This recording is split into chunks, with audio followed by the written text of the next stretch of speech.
Expectation এত high, না পেলে আমরা কষ্ট পাই। তাহলে বিষ্ণু বলেছেন, হয় স্ট্রেঞ্জার নয় ট্রাভেলার, এইভাবে থাকো।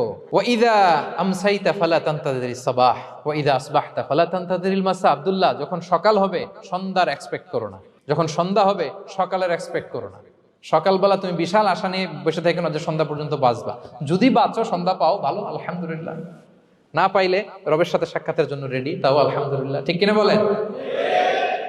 এটা হইতে হবে mindset. Expect less, never be greedy. প্রত্যাশা কম রাখেন, আপনি হ্যাপি হবেন। কিন্তু আমাদের মধ্যে অনেক এক্সপেকটেশন, যেটা আমাদের কষ্ট দেয়, অসুখী বানায়। আরো লাগবে, আরো লাগবে। অনেকের মধ্যে, সবার না, অনেকের মধ্যে এই প্রবণতা আছে না নাই? বিশ্বনবী বলেন, লাউ আন্না লিবনি আদম ওয়াদিয়ান মিন যাহাব আহাব্বা আইয়াকুনা লাহু ওয়াদিয়ান। প্রত্যেক বনি আদমকে যদি একটা করে স্বর্ণের পাহাড় বানায় দেওয়া হয় বা উপত্যকা বানায় দেওয়া হয়, সে চাবে আরো একটা স্বর্ণের পাহাড়ের মালিক কিভাবে হওয়া যায়। আচ্ছা বলেন তো, একটা স্বর্ণের পাহাড়, এটারে বেচা খাইতে খাইতে আমার 14 পুরুষও খাই শেষ করতে পারবে? তার একটা দিয়ে আমি কি করব? কিন্তু বিষ্ণু বলেন, অনেকের প্রবণতা আরেকটা চায়।